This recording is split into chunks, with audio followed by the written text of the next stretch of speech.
Donc, c'est des sujets qui étaient parfaitement en parfaite santé cardiaque avant la grossesse et qui développent donc une insuffisance cardiaque gauche avec une altération de la fonction du myocarde au cours du dernier mois de la grossesse, voire les 5 mois en postpartum. Il n'y a pas de cause décelable, ils n'ont pas trouvé d'explication, de mécanisme bien identifié à cette cardiomyopathie-là. Il faut savoir que la dysfonction du ventricule gauche peut être très sévère, donc est découverte à l'échocardiographie. Le traitement, il est à base de diurétiques et de bêta-bloquants. Le pronostic, une mortalité inférieure à 10% à 5 ans, mais c'est quand même des patientes qui souffrent énormément sur le plan respiratoire. La réévaluation, elle se fait après 6 mois sous traitement médical. Il faut savoir que, heureusement, dans la moitié des cas, il y a une récupération d'une fonction ventriculaire normale, donc ils auront un bon pronostic. Sinon, chez certaines, donc chez l'autre moitié, le risque de persistance ou d'aggravation, il est malheureusement présent et c'est ce qui contre-indique formellement une nouvelle grossesse. Donc, c'est des patients chez qui on interdit une deuxième ou une troisième grossesse. Qu'en est-il maintenant des troubles du rythme cardiaque? Il faut savoir que les troubles du rythme préexistants avant la grossesse ont tendance à s'aggraver. On l'a dit, il y a une imprégnation hormonale qui provoque déjà à l'état normal une tachycardie.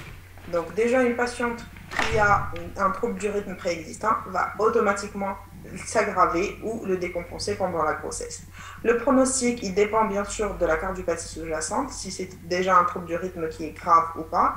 Il faut savoir que malheureusement, les antiarythmiques sont contre-indiqués, donc presque la majorité des antiarythmiques sont contre-indiqués pendant la grossesse. On n'aura donc que la prescription, l'autorisation de la prescription d'une classe de bêta-bloquants, donc surtout l'athénolol, qui, donc en fonction de l'indication, il est prescrit notamment au premier trimestre. Donc le métoprolol, essentiellement, est prescrit au premier trimestre. Il faut savoir qu'on a parfois on doit avoir recours à la cardioversion si le trouble, ça c'est une règle générale que vous connaissez, que vous avez déjà vue, s'il y a un trouble du rythme grave, mal toléré, c'est la cardioversion, c'est-à-dire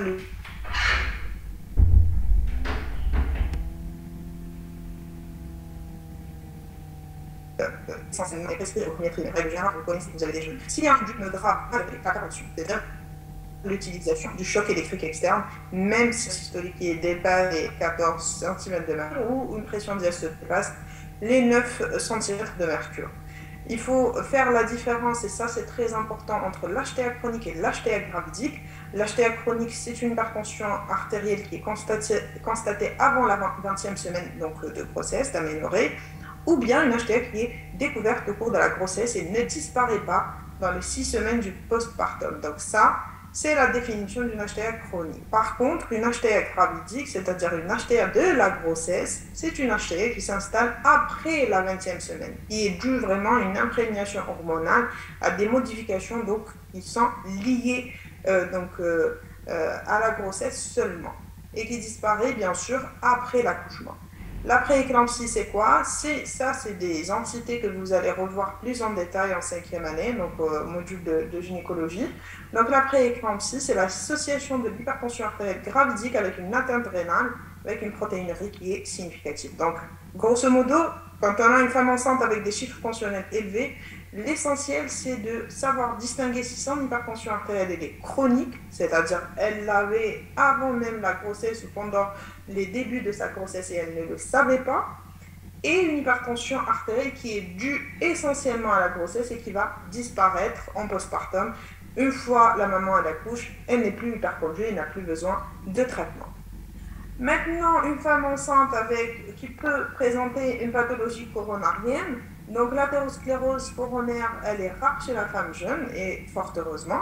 Sinon, il y a des catégories qui sont à risque, c'est surtout les diabétiques, les tabagiques, les patientes qui présentent un antécédent familial d'hypercholestérolémie. Donc ça, c'est malheureusement des femmes, même si elles sont jeunes, elles sont à risque de développer une pathologie coronarienne. Il faut savoir que soit c'est un spasme coronarien, soit c'est une thrombose d'une artère coronaire, avec un risque de dissection spontanée des coronaires qui est présent à 5% pendant la grossesse et on a eu récemment un cas de dissection chez une femme enceinte. C'est des dissections spontanées, dues également aux imprégnations, à l'imprégnation donc, hormonale. Le traitement se fait soit par angioplastie, soit par chirurgie si plusieurs artères sont atteintes. L'allaitement, il est possible malgré cette pathologie coronarienne et il n'y a pas de contre-indication de grossesse si elle est normale, c'est-à-dire qu'elle peut encore avoir d'autres grossesses. Maintenant, un volet très très important, et on l'a vu et on l'a dit au départ, c'est le risque thromboembolique veineux au cours de la grossesse. On a dit qu'il y a un état d'hypercoagulabilité, on l'a vu, puisqu'il y a augmentation des facteurs thrombogènes et diminution des facteurs fibrinolytiques. Et donc, pendant la grossesse, il y a un risque de développer une maladie thromboembolique qui est très accrue. Il faut étroitement évaluer les facteurs de risque de la maladie thromboembolique. Si la patiente elle a un risque élevé, c'est une catégorie de patientes qui sont, vous avez le tableau de la maladie thromboembolique et qui sont à risque élevé, il faut faire une prophylaxie en prépartum, c'est-à-dire avant la grossesse, de l'héparine à bas poids moléculaire qui est l'énoparine, le Lovenox, adapté en fonction du poids, etc. Et il faut maintenir cette prophylaxie pendant les 6 semaines du postpartum. Donc ça, c'est chez les patientes qui sont à très haut risque de développer une maladie thromboembolique veineuse, notamment les patientes qui ont fait déjà une maladie thromboembolique veineuse ou des patients qui ont fait une embolie, une thrombose veineuse, etc. Les patientes avec un risque intermédiaire, la prophylaxie se fait seulement pendant au moins les 7 jours du post-accouchement. Et puis s'il y a un risque faible, il faut seulement prescrire un lever précoce et éviter la déshydratation, sinon les bas de contention seront recommandés dès le début de la grossesse.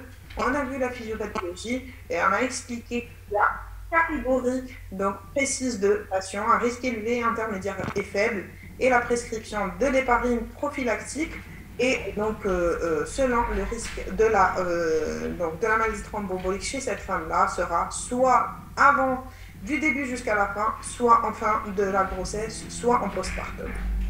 Qu'en est-il maintenant du risque fœtal de cette cardiopathie? On a vu le risque maternel essentiellement, tous les risques qu'encourt une femme enceinte si elle a une cardiopathie sous-jacente, mais qu'en est-il de son bébé? Eh bien, il faut savoir qu'il y a un risque d'insuffisance de la circulation placentaire qui va entraîner et provoquer un retard de croissance intra-utérin, c'est-à-dire que ce sont des fœtus plutôt qui sont petits, ils ont un retard de croissance. L'insuffisance en oxygène et l'hypoxie va provoquer une rupture prématurée des membranes et secondairement des infections urinaires. Les cardiopathies cyanogènes peuvent provoquer des avortements spontanés. Les cardiopathies cyanogènes avec de l'HTAP, notamment l'Eisenmenger, va provoquer toutes ces complications-là, le retard de croissance, la mort in utero, etc., la souffrance fœtale. Des anomalies de glycémie, c'est des fœtus qui risquent de faire beaucoup d'hypoglycémie, d'hypocalcémie, le risque d'arythmie, le risque de malformation, cardiaque congénitale notamment. Que faut-il faire au cours de la grossesse? Eh bien, il faut bien évaluer la femme enceinte, il faut bien l'interroger sur son âge, ses facteurs de risque, etc. Donc, la classer selon la classification de la NKKHA sur sa tolérance fonctionnelle, si elle est très dyspnique ou pas, vous connaissez les grammes. Il y a deux situations. Soit que la cardiopathie est bien élevée, il faut juste surveiller toute la grossesse, etc.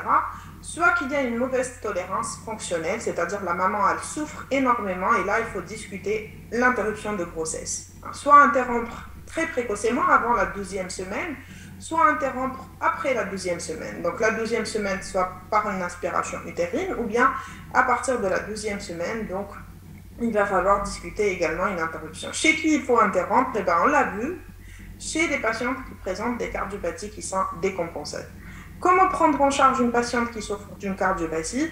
Il faut un suivi de grossesse qui est minutieux. Il faut l'hospitaliser dans le service de GHR, donc des grossesses à haut risque. Il faut qu'elle soit vue par un cardiologue tous les 2 ou 3 mois, puis tous les mois à la fin de grossesse. Il faut une prise en charge multidisciplinaire. Il faut vraiment que le gynécologue soit au courant de la cardiopathie que présente donc la gestante. Il faut que le réanimateur et l'anesthésiste, s'il y a lieu à faire une césarienne, ils soient au courant aussi de ce que présente donc la patiente. Et puis le cardiologue aussi, il faut bien qu'il statue la cardiopathie, il faut qu'il développe donc et il étale tous les risques qu'encourt sa patiente, surtout pour donc, les autres médecins, donc le neurologue et pour le réanimateur. Des malades qui vont bénéficier de consultations rapprochées, presque chaque 15 jours, elle sera vue par son cardiologue. C'est des patientes chez qui on prescrit un repos précoce. C'est des patientes chez qui on va limiter la prise de poids pour éviter donc, tout ce qui est hyperdébit qui risque de décompenser la cardiopathie. On fera également des bilans pour la surveillance rénale, etc. On va corriger l'anémie, les infections, puisque c'est des facteurs de décompensation, et on surveillera également son fœtus, notamment pour sa croissance. Donc pour le fœtus, on l'a dit, donc il y a un risque important de rupture de membrane précoce et de retard de croissance, donc on le surveillera d'une façon plus rapprochée par rapport à un fœtus qui a une maman qui a un cœur normal. Donc les fœtus d'une maman qui présente une cardiopathie seront donc surveillés plus fréquemment par rapport à un fœtus d'une maman qui n'a pas de cardiopathie. L'accouchement par voie basse, donc l'accouchement aussi c'est un temps primordial chez une femme qui présente ou qui porte une cardiopathie. Déjà la décision de l'accouchement par voie basse ou bien par césarienne, elle est difficile, mais il faut savoir que la voie basse, elle est toujours préférée à la voie haute, sauf s'il y a bien sûr une contre-indication obstétricale. Puisqu'à lèche, la césarienne, il y a un risque hémorragique important, et déjà le risque d'anesthésie, de médicaments qu'ils utilisent donc par les anesthésiants, les drogues anesthésiantes aussi, sont à risque de décompenser la cardiopathie. Les modalités de l'accouchement, il faut bien préparer l'accouchement. Et il faut avoir aussi donc, recours à l'anesthésie péridurale, puisqu'elle est préférée à l'anesthésie générale. Il y a moins de stress, donc il y a moins déjà de temps de césarienne, il y a moins de stress et elle va faciliter aussi.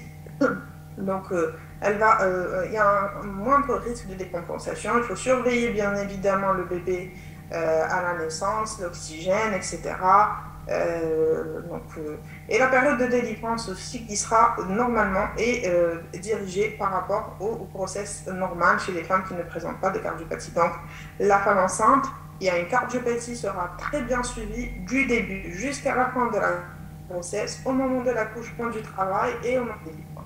Les suites de couches également, il y a un risque de complications, notamment les complications infectieuses, les complications thromboemboliques, ça on l'a vu. Et il faut autoriser aussi l'allaitement s'il n'y a pas donc, de médicaments qui sont contre-indiqués. Donc, il faut garder en tête, une femme enceinte avec une cardiopathie sous-jacente, c'est une femme qui présente un haut risque materno-fœtal, donc sera surveillée de très près avant la grossesse, pendant le travail, pendant l'accouchement et en postpartum. Sinon, qu'en est-il de la contraception chez les femmes enceintes, cardiaques? Donc, il ne reste pas beaucoup de temps. Je vais vous envoyer encore un lien pour finir les 2 dernières slides. Donc, on fera une nouvelle session. Il vaut mieux qu'on fasse une nouvelle session, surtout pour les questions. Donc, je vous envoie tout de suite les liens.